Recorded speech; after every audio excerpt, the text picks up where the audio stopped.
Good morning बच्चों। Good morning अच्छे हैं? So I am your English mentor and as you know that I am Mr. Pritam Lama and today's topic is very interesting topic. You know what is the topic today? Yes, sir. Yes, sir. What is? Proposition.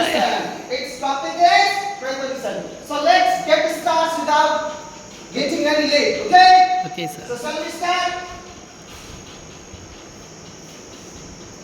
So let's get on it. पहले वाले जो सब आए थे थोड़ा मिटा के नहीं गए हैं तो इसीलिए हम थोड़ा सा मिटा देते हैं. Okay?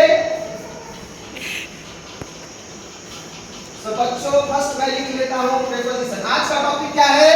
Preposition. What is the topic today? Preposition. देखिए हाँ एक चीज किसी ने कहा preposition, किसी ने कहा preposition. थोड़ा सा इसे भी हम लोग क्लियर कर लेते हैं. Okay? So let me write.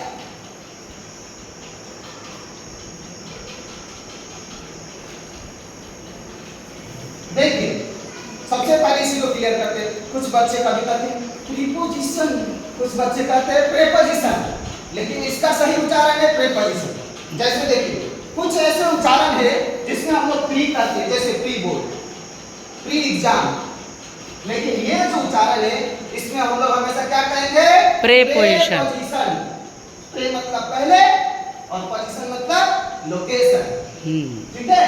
तो सबसे पहले प्रेपोजिशन मतलब क्या करेंगे? इसका डेफिनेशन जानेंगे कि प्रेपोजिशन क्या होता है.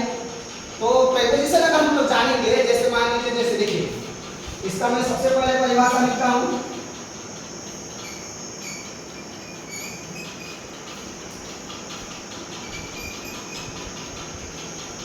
Definition. Write down. You can see definition in like many types of definition in books, all books. Okay? लेकिन यहाँ जो मैंने परिभाषा लिखा उस परिभाषा को नोट कीजिएगा.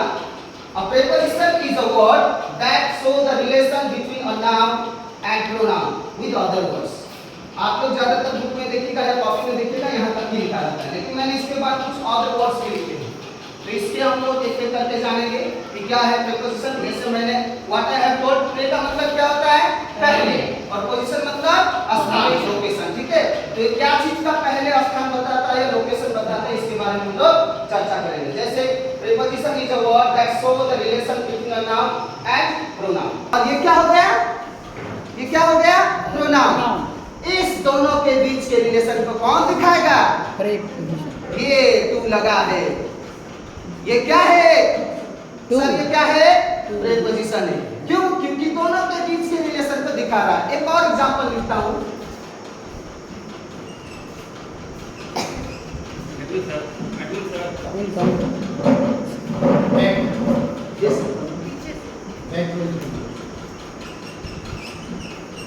आप देखिए यहाँ देखिए दूसरा मैंने एग्जांपल लिखा है the cat is dash table. क्या लिखा है? The cat is dash table. अब यहाँ दो नाम दिया गया है, इसके रिलेशन को भी दिखा रहा है.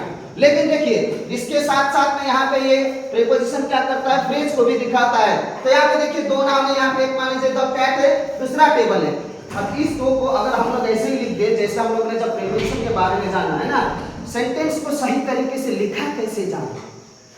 मैं टेबल के जैसे मान लीजिए कोई बिल्ली टेबल के नीचे है ना, कोई बिल्ली टेबल है तो नहीं हो सकता है. तो इसी को सही तरीके से बताने के लिए क्या किया गया? प्रीपोजिशन का एक तरीके से आविष्कार किया गया इंग्लिश ग्रामर में. जैसे हम लोग जानते हैं एक चीज और टॉपिक में भूल गया था कि दुनिया में बहुत सारे प्रीपोजिशन हैं, हजारों प्रीपोजिशन हैं. कितने सारे? इस चीज को कॉपी में नोट कर लीजिएगा कि राउंड फिगर में देखा जाए तो 150 प्रीपोजिशन हैं. और जैसे प्रीपोजिशन का परिभाषा मैंने आपको बताया कि नाउन और प्रोनाउन के रिलेशन को दिखाता है. यहाँ पे अगर मैं मान लीजिए कुछ नहीं लिखूं, क्या यह सेंटेंस आपको पूरा लगेगा?